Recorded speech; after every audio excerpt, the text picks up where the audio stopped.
Hello friends, Bhagwati PG college के online classes में आपका स्वागत है। आज हम बीएससी थर्ड ईयर के अंतर्गत जूलॉजी पेपर हमारा सेकंड है, फिजियोलॉजी एंड इम्यूनोलॉजी, उसके अंतर्गत हमारा जो टॉपिक चल रहा था वो हार्ट, और हार्ट में आज हम जो क्लास ले रहे हैं, चौथी क्लास ले रहे हैं। और पिछली क्लास के अंतर्गत हम हार्ट में जो छोड़ा था वो हमने छोड़ा था कार्डियक साइकिल, यानी कि कार्डियक साइकिल को बोला जाता है हृदय चक्र। इस हृदय चक्र के अंतर्गत क्या होता है कि हृदय के अंतर्गत जो ध्वनियां होती है, मतलब जो आवाज आती है, ध्वनि सुनाई देती है, जैसे लपकी और डबकी जो ध्वनि होती है वो कब कैसे सुनाई देती है, तो वो क्या है कि जैसे इसके अंतर्गत एक साइकिल चलता है, उस साइकिल चलने के बाद इसमें लप एवं डब की जो ध्वनि है वो सुनाई देती है। तो इसके अंतर्गत जो ओरिकल और जो क्या नाम से अपने वेंट्रिकल होते हैं, इनमें क्रम से क्या यानी कि सिस्टोल एवं डायस्टोलिक की जो प्रक्रिया है वो चलती रहती है। हार्ट बीट के बारे में मैंने बता ही दिया था कि एक हार्ट बीट के बाद में दूसरी हार्ट बीट उत्पन्न होने में जो समय लगता है उसमें जो समय लगता है 0.8 सेकंड का, यानी कि जैसे मान लीजिए कि 1 मिनट के अंतर्गत 60 सेकंड होते हैं और 60 मिनट और उसके अंतर्गत 60 सेकंड, यानी कि 1 मिनट में जो मनुष्य का हृदय होता है वो 72 बार धड़कता है।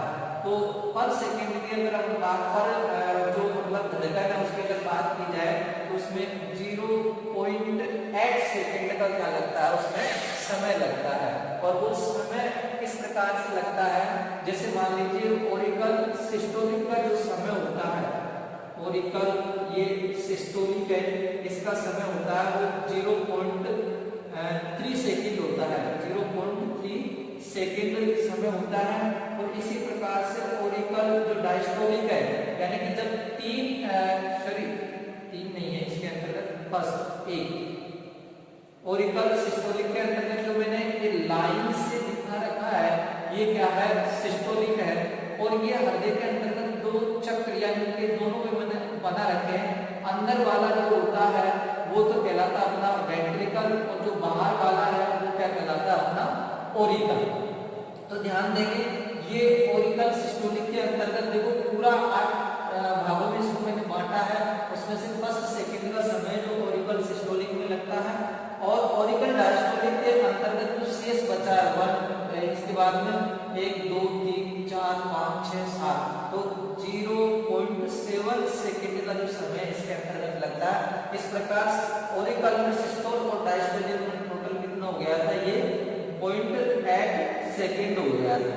अब इसी प्रकार से हम वेंट्रिकल की बात करते हैं, तो वेंट्रिकल सिस्टोलिक में जो समय लगता है तो देखो 1 2 3 यानी कि 0.3 सेकंड का समय है वो वेंट्रिकल सिस्टोलिक में लगता है। जबकि जो वेंट्रिकल डायस्टोलिक है इसमें शेष बचा है वो क्या लगा 0.5 सेकंड। ये इस प्रकार से इसमें ओरिकल और वेंट्रिकल में क्या है, टाइमिंग जो हृदय चक्र है वो टाइमिंग से मतलब चलता रहता है, और हार्ट बीट है, हृदय धड़कन है वो आपको सुनाई देती रहती है। अब हम यहाँ आगे चर्चा करेंगे कि हृदय धड़कन पर कंट्रोल है किस प्रकार से किया जाता है। हृदय धड़कन पर हम कंट्रोल को पढ़ेंगे, कंट्रोल ऑफ हार्ट बीट। तो हृदय धड़कन पर कंट्रोल, हृदय धड़कन पर कंट्रोल किस प्रकार से किया जाता है, तो हृदय धड़कन पर control, control of heart beat.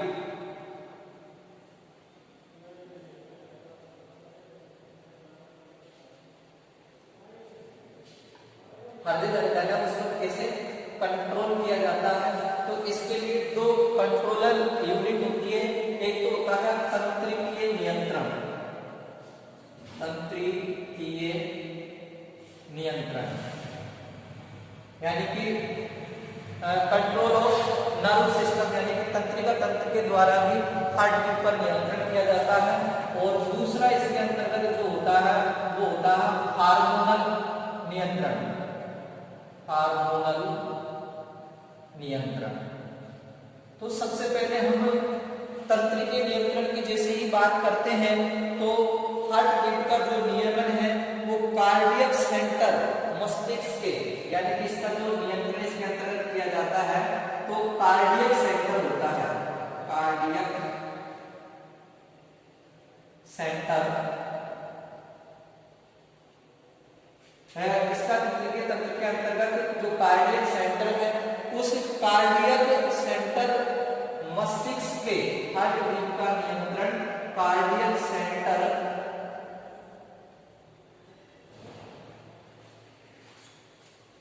नियंत्रण करने वाला कार्डियक सेंटर, हार्ट बीट का नियंत्रण करने वाला कार्डियक सेंटर जो मस्तिष्क है, मस्तिष्क के आंवला गेटा में पाया जाता है। मस्तिष्क के आंवला गेटा में, ओवलो गेटा में पाया जाता है। यानी कि जो तंत्रिकीय नियंत्रण की अगर हम बात करते हैं तो हमारा जो ब्रेन होता है, उस ब्रेन के अंतर्गत मेडुला ऑब्लांगेटा है, वो एक कार्डियक सेंटर होता है। यानी कि कार्डियक सेंटर मस्तिष्क के ऑब्लांगेटा में पाया जाता है।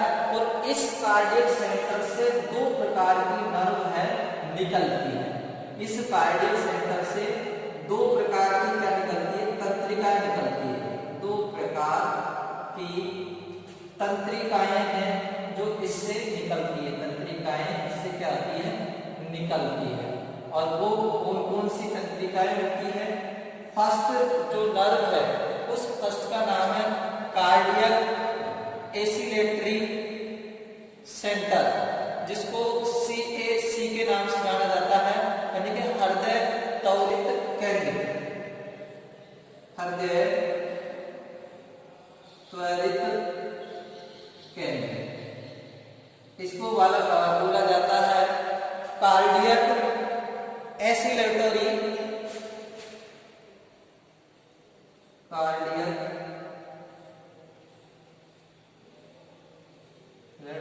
सेंटर। ये इससे कार्डियक सेंटर से निकलती है।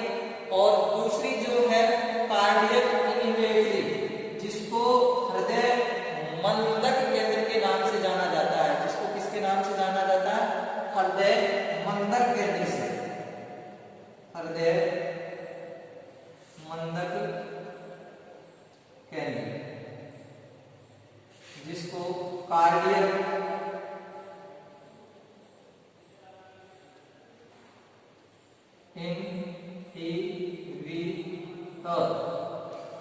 Inhibitory centre. अब इसको देखो, इस नाम से आप पुकार सकते हैं CAC, और इसको पुकार सकते हैं CIC। ये दो इस प्रकार से सेंटर इसके अंतर्गत हो गए हैं। अब आप इधर ध्यान देंगे, जैसे मान लीजिए मनुष्य का ये एक हार्ट है, इस प्रकार से ये हार्ट मैंने बना दिया। अब इसके अंतर्गत जैसे हम बात करते हैं तो इनके अंतर्गत जो यहाँ पर यह आपका क्या पाया जाता है? कार्डियक सेंटर पाया जाता है। इस कार्डियक सेंटर से जो नर्व निकलती है वो किसको जाती है? ऐसे नोड को जाती है। और वो ऐसे नोड को जाने वाली कौन सी है? CAC है। और एक इसके अंतर्गत यहाँ पर जो पाया जाता है किस सेक्शन पर, वो पाया जाता है AB नोड। ये तो क्या है? ऐसे नोड है। और ये क्या है? AB नोड है। तो AB नोड है, उससे कौन सी? हृदय मंडल कार्डियक सेंटर से दूसरी बार निकलती है, वो इसको जाती है। और जिसको नाम क्या देंगे आप? CIC। क्या नाम देंगे उसको? CIC उसको हम नाम देंगे। और ये किसको जाती है? वेगस नर्व को जाती है। किसको? इससे निकलने वाली जो होती है इनको तो ये कह दिया कार्डियक सेंटर, ये यहाँ सॉरी, ये इसको कहेंगे अपन CIC। और इसको बोला जाता है वेगस, या इसका जो नाम दिया गया है वो है वेगस नर्व। क्या नाम है इसका? वेगस नर्व है। और ये जो नर्व जाती है ये भी किसको जाती है? ऐसे नोड को जाती है। ये भी ऐसे नोड को आवेग भेजती है। ये भी किसको भेजती है? ऐसे नोड है, ये एक भी को नहीं जाती है सॉरी, ये किसको भेजती है? ये ए किसको भेजती है? ऐसे नोड को। ये भी किसको भेजती है? ऐसे नोड को भेजती है। ये भी वेगस नर्व है, ये भी किसको बोलती है? ऐसे नोड को भेजती है।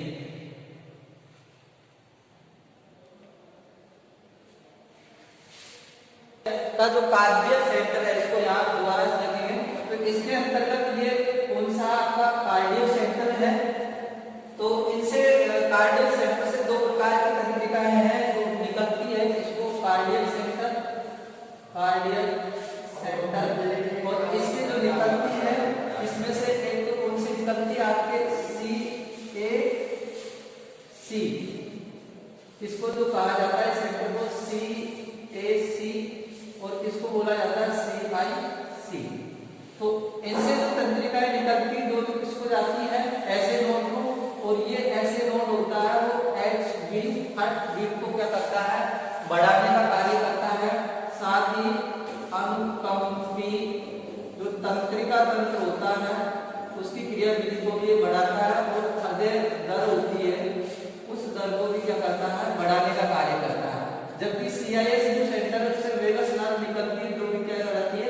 ऐसे नोड को जाती है, और वो इनके विपरीत कार्य करती है। एचबी को घटाना है, अनुकंपी तंत्रिका तंत्र की जगह यहाँ परानुकंपी तंत्रिका तंत्र आ जाएगा, परानुकंपी तंत्रिका तंत्र, और हृदय दर है उनको भी क्या कर देता है? वो कम कर देता है।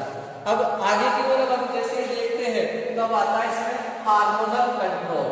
सेकंड जो हम टाइप लेंगे वो कौन सा है इसके अंतर्गत? Hormonal control. दूसरा जो हमारा है हार्मोनल नियंत्रण। हार्मोनल नियंत्रण, हार्मोनल नियंत्रण के अंतर्गत जिसे इसके अंतर्गत अनुकंपी तंत्रिका तंत्र, सिंपैथेटिक नर्व अनुकंपी तंत्रिका तंतु, अनुकंपी तंत्रिका तंतु होता है। इससे सिंपैथेटिक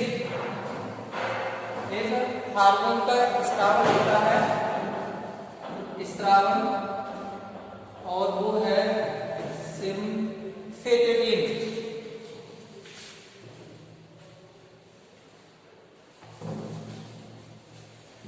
ये सिम्फेटेडिन है, ये क्या करता है?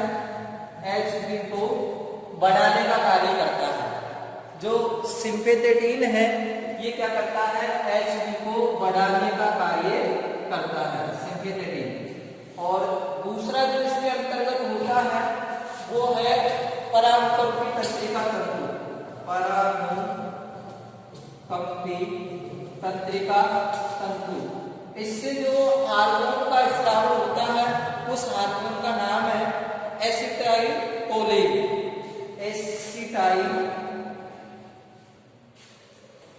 एसिटाइलकोलिन हार्मोन है, और ये एसिटाइलकोलिन हार्मोन होता है, ये एचबी को क्या करता है? बड़ा उसको कम करने का कार्य करता है, एचबी को कम करने का कार्य करता है। फिर है एड्रिनल मेडुला, एड्रिनल मेडुला, ये एड्रिनल मेडुला है। इससे जो हार्मोन स्राव होता है उसका नाम है एपिनेफ्रिन व एड्रिनलिन, जिसे एड्रिनलिन बोलते हैं, एड्रिनलिन। और दूसरा कौन सा इसमें? थायरोक्सिन हार्मोन है। ये हार्ट बीट को क्या करते हैं? बढ़ाने का कार्य करते हैं। तो इस प्रकार से इसमें क्या है? हार्मोनल कंट्रोल होता है। तो अनुकंपी तंत्रिका तंत्र है, उससे सिम्फेटेडिन हार्मोन का स्राव होता है जो हार्ट बीट को बढ़ाता है, जबकि परानुकंपी तंत्रिका तंत्र के द्वारा एसिटाइलकोलिन हार्मोन का स्राव होता है जो हार्ट बीट को कम करता है। जबकि एड्रिनल जो मेडुला है उससे एड्रिनलिन या थायरोक्सिन हार्मोन का स्राव होता है जो हार्ट बीट को बढ़ाता है। तो इस प्रकार से हमारा कार्डियक साइकिल के अंदर ये क्या हुआ, इसका हार्मोनल नियंत्रण और कैसे हार्ट बीट वगैरह है वो सब कंप्लीट होती है। अब हम आगे की चलते हैं, तो इसमें आता है ब्लड प्रेशर, रक्तदाब। क्या आएगा इसमें, रक्तदाब। तो रक्तदाब के बारे में देखेंगे। रक्तदाब,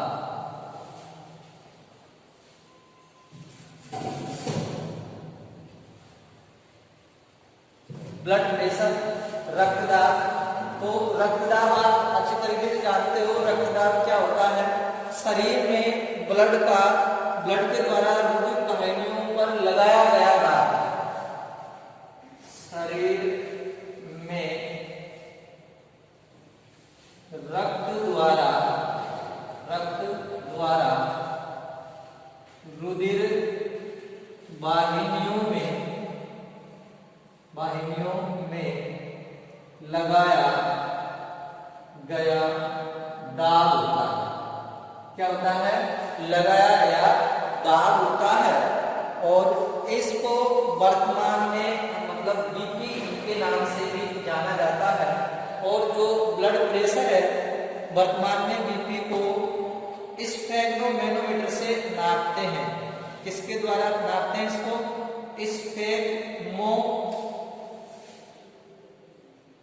इसको जो मापा जाता है वो मापा जाता है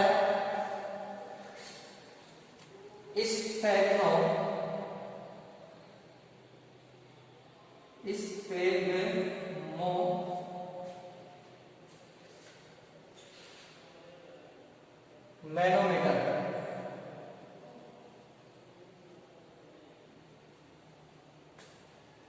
से इसको क्या किया जाता है, मापा जाता है। इस मैनोमीटर से इसको मापते हैं। और इसकी खोज डॉक्टर गिर रोसी ने की थी। इसकी जो खोज की थी गिर रोसी ने की थी। ये डॉक्टर किसने की थी, गिर रोसी ने की थी। साथ ही बीपी को दो अवस्थाओं के अंतर्गत मापा जाता है। एक तो इसके अंतर्गत होता है सिस्टोलिक प्रेशर।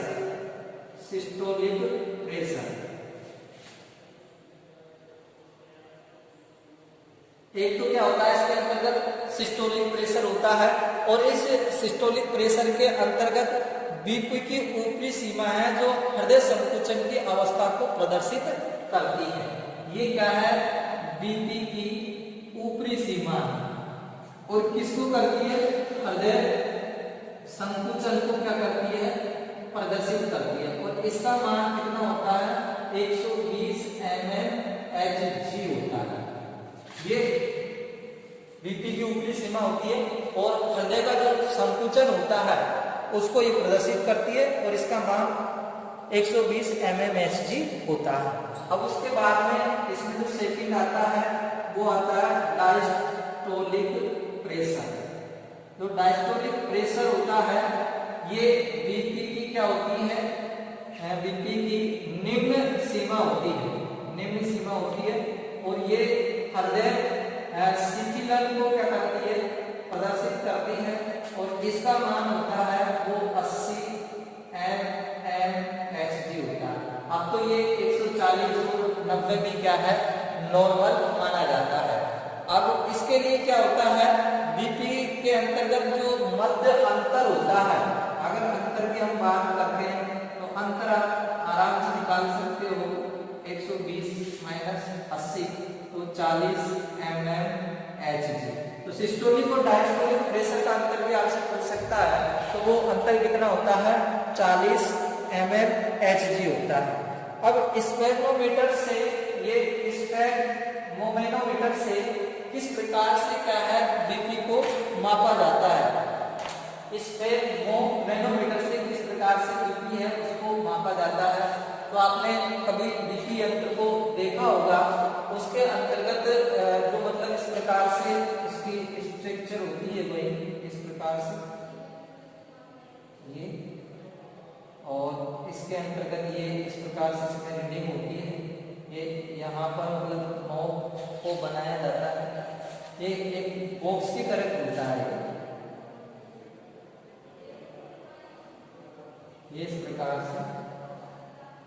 इसमें ये क्या है, रीडिंग होती है और ये इस प्रकार से इसके अंतर्गत वो जो मतलब पंप होता है उस पंप से क्या है, हवा है इसके अंतर्गत आती है और इस प्रकार से इसमें से एक प्रेशर ग्रंथि निकलती है और ये आपकी जो ब्रेन मतलब जो हाथ होता है बाएं हाथ उस पर एक रबड़ का इस प्रकार से पट्टा है, इस प्रकार से बांध दिया जाता है और इसके अंतर्गत क्या है, हवा भरी जाती है और वो किसके द्वारा भरी जाती है, एक ये पंप होता है यानी कि दबाने का पंप होता है उसके द्वारा हवा को भर दिया जाता है।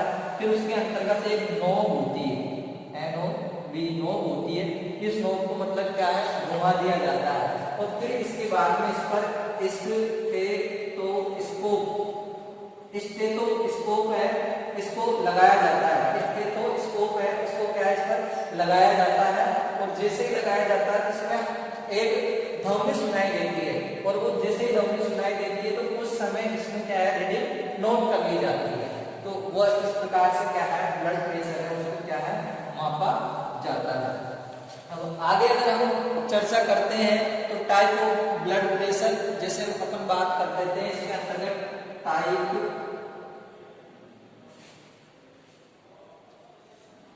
Of blood pressure. इस टाइप ऑफ ब्लड प्रेशर के अंतर्गत क्या होता है, हाई ब्लड प्रेशर,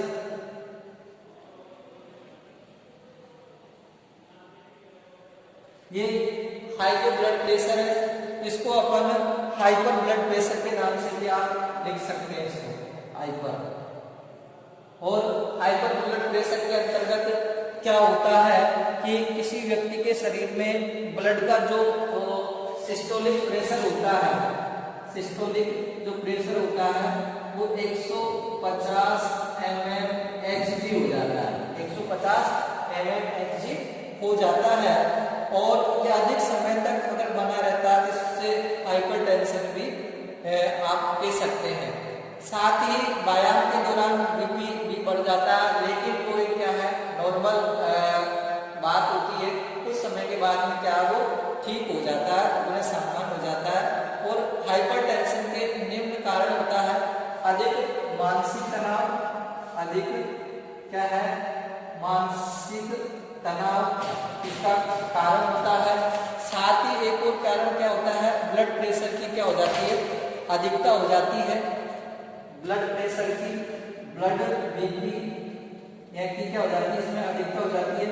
एक कारण लिख सकते हो कि इसके कारण जो धमनियां होती है उन धमनियों के अंतर्गत कोलेस्ट्रॉल होता है वो क्या हो जाता है, जमा हो जाता है, जिसको धमनी काठिन्यता के नाम से भी जाना जाता है।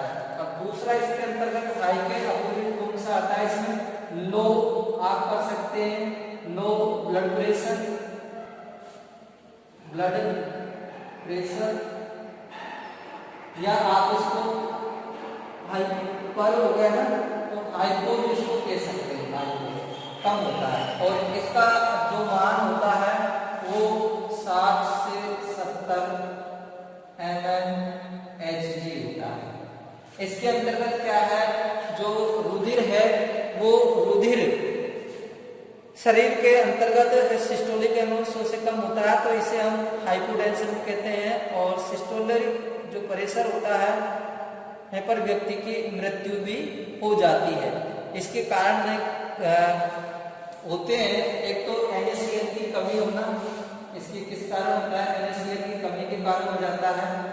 एक इसके अंतर्गत जो तेलीय पदार्थ है उन तेलीय पदार्थों को नहीं खाने से, तेलीय पदार्थ है उन तेलीय पदार्थों की कमी से हो जाता है और इसमें रुधिर वाहिनियों का शिथिलन हो जाता है, रुधिर वाहिनियों में शिथिलन हो जाता है, क्योंकि जो रुधिर वाहिनियां हैं उनके अंतर्गत क्या है, ब्लड जम जाता है। जब ब्लड प्रेशर 80 से क्या हो जाता है, कम हो जाता है तो इसको हाइपो सिस्टोलिक प्रेशर के नाम से इसको जाना जाता है, हाइपोसिस्टोलिक प्रेशर के नाम से जाना जाता है। अब ब्लड प्रेशर के जो लक्षण है वो क्या है, आप अच्छी तरीके से जानते हो, जैसे सिर का दर्द होना, हाथ पैरों का दर्द है, बेचैनी महसूस होना है, साथ ही कभी कभी क्या है व्यक्ति को चक्कर भी आ जाते हैं। तो ऐसे कारण है इसके अंतर्गत होते हैं, बीपी के कारण होते हैं। साथ ही अब इसका अगर हम बात करते हैं तो नियंत्रण किस प्रकार से किया जाता है, कंट्रोल। तो ब्लड प्रेशर का जो कंट्रोल है वो दो प्रकार से होता है, वो तंत्रिकीय कंट्रोल और एक होता है इसमें हार्मोनल कंट्रोल।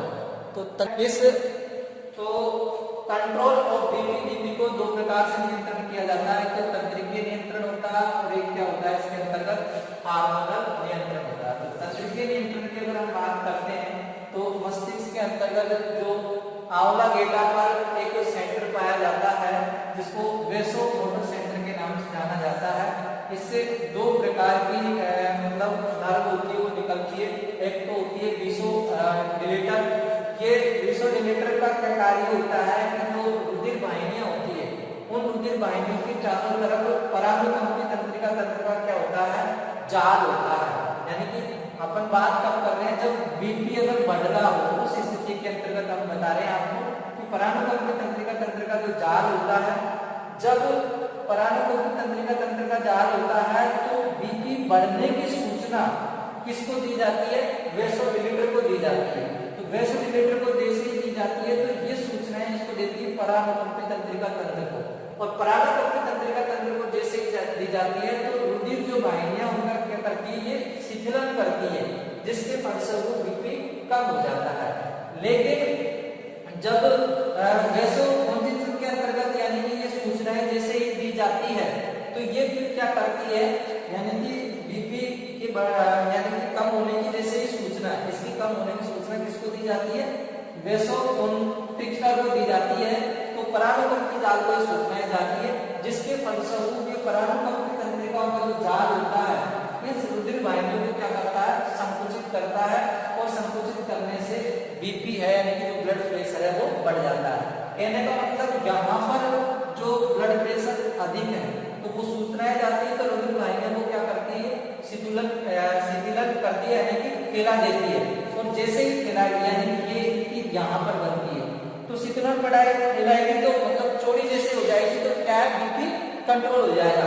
और इसके अंतर्गत क्या होता है, ये कंडीशन होती है, ये अंदर की ओर मतलब जाती है, ये इस प्रकार से ये कंडीशन इसके अंतर्गत होती है, ये इसके अंतर्गत होती है, ये इसके अंतर्गत होती है, यानी कि ये इनको क्या करती है, संतुलित करती है, जिससे ब्लड प्रेशर है वो बढ़ जाता है। अब हम इसमें हार्मोनल नियंत्रण की अगर हम बात करते हैं तो एड्रिनल जो ग्लैंड होती है हार्मोनल नियंत्रण के अंतर्गत, एड्रिनल जो ग्रंथि है वो ग्रंथि से नलिन हार्मोन का क्या होता है, स्रावन होता है। और ये जो हार्मोन होता है जो अपना लड़ाई झगड़ा यानी कि वह तनाव क्रोध या अपन कह सकते हैं थ्री फाइट फ्लाइट, और इनके अंतर्गत ऐसी जब स्थिति पैदा होती है तब ये क्या करता है, इसका मतलब स्रावन करता है एड्रिनल का, जो क्या करता है बीपी को कम करता है, बीपी कंट्रोल का कार्य करता है। तो इस प्रकार से ये हार्मोनल नियंत्रण भी इसके अंतर्गत हो जाता है। फिर इसके अंतर्गत कुछ डिसऑर्डर है, कार्डियक डिसऑर्डर, वो भी मैं आपको बता देता हूँ। कार्डियक डिसऑर्डर के अंतर्गत क्या है,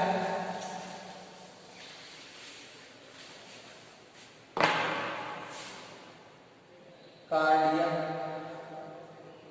डिसऑर्डर यानी कि हृदय की असामान्यता, या अपन कह सकते हैं इसको गड़बड़ी भी आप कह सकते हो।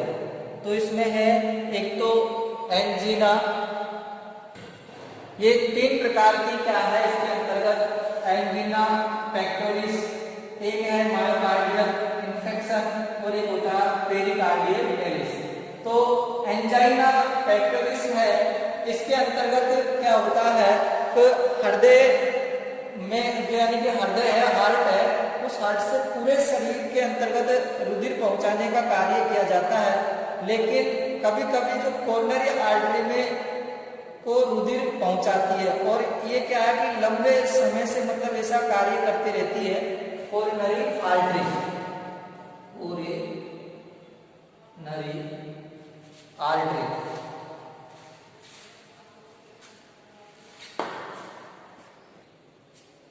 कोरोनरी आर्टरी ये कोरोनरी आर्टरी क्या करती है, इसमें क्या हो जाता है, कभी कभी असामान्यताएं आ जाती है, असामान्यताएं आ जाती है। ये क्या करती है, पूरे हृदय के अंतर्गत जो ब्लड को पहुंचाने का कार्य करती है, पंप करती है, तो कभी कभी इसमें क्या है कि इसके संतुलन में कार्य में कमी आ जाती है, जिसके कारण आपको क्या है हार्ट या चेस्ट पेन हो जाता है, उसको हम एंजाइना पेक्टोरिस के नाम से जाना जाता है। मायोकार्डियल इन्फेक्शन के अंतर्गत क्या है कि हमारा हृदय एक मायोजेनिक होता है, जो एक मृत्यु पर्यंत तक क्या है ये धड़कता रहता है, इसकी जो मसल्स होती है वो कार्य करती रहती है। कभी कभी इन मसल्सों में क्या आ जाती है, थकान आ जाती है, और थकान के फलस्वरूप क्या है कि हमारा जो हृदय है वो कार्य करना कम कर देता है, जिसके कारण संकुचन और क्या है शिथिलन, संकुचन और शिथिलन में क्या आ जाती है, अनियमितता आ जाती है, और इस अनियमितता के कारण हार्ट बीट में क्या हो जाती है, असामान्यता हो जाती है। HB जिसको मतलब हार्ट बीट हृदय धड़कन में असामान्यता हो जाती है, असामान्यता हो जाती है। पेरिकार्डियम के अंतर्गत क्या है, ये जो हृदय है इस प्रकार से अपना हृदय है, इस हृदय के चारों ओर क्या है एक आवरण होता है, इसे पेरिकार्डियल आवरण बोलते हैं। इसमें जो द्रव्य भरा होता है उसको पेरिकार्डियल फ्लूइड के नाम से जाना जाता है। तो उसमें कमी हो जाने के कारण ये हृदय पेरिकार्डियल का आवरण उससे क्या है टकराता है, घर्षण करता है, और टकराता और घर्षण करने के कारण इसमें क्या हो जाती है, असामान्यता हो जाती है, और इससे इसी को अपन क्या कहते हैं, पेरिकार्डियल्स के नाम से इसको जाना जाता है।